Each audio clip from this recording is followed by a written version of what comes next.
Peshawar high court ने military courts के फैसलों को रिवर्स किया है और उस पर अपीलें सुनी हुई हैं, तो ये इसकी मिसालें मौजूद थीं।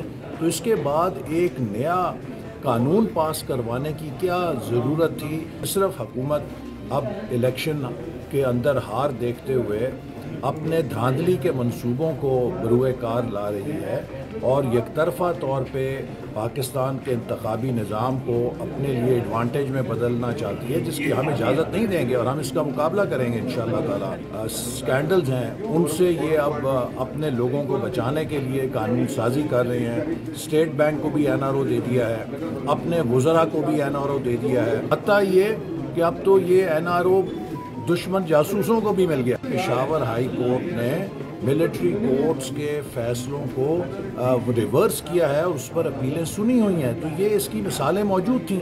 तो इसके बाद एक नया कानून पास करवाने की क्या ज़रूरत थी? सिर्फ हुकूमत अब इलेक्शन के अंदर हार देखते हुए अपने धांधली के मंसूबों को बरूए कार ला रही है और यकतरफ़ा तौर पे पाकिस्तान के इंतखाबी निज़ाम को अपने लिए एडवांटेज में बदलना चाहती है, जिसकी हम इजाज़त नहीं देंगे और हम इसका मुकाबला करेंगे इंशाअल्लाह ताला। स्कैंडल्स हैं, उनसे ये अब अपने लोगों को बचाने के लिए कानून साजी कर रहे हैं। स्टेट बैंक को भी NRO दे दिया है, अपने वुज़रा को भी NRO दे दिया है, हत्ता ये कि अब तो ये NRO दुश्मन जासूसों को भी मिल गया। YouTube पर गूगली न्यूज देखने के लिए youtube.com की सर्च बार में गूगली न्यूज TV टाइप करें। गूगली न्यूज के पेज पर सुर्ख रंग के सब्सक्रिप्शन वाले बटन पर क्लिक करना ना भूलिए। YouTube पेज पर अपलोड होने वाली वीडियोस से बाखबर रहने के लिए बेल आइकन पर क्लिक कीजिए। आपको हर नई वीडियो के बारे में नोटिफिकेशन मौसूल हो जाएगा।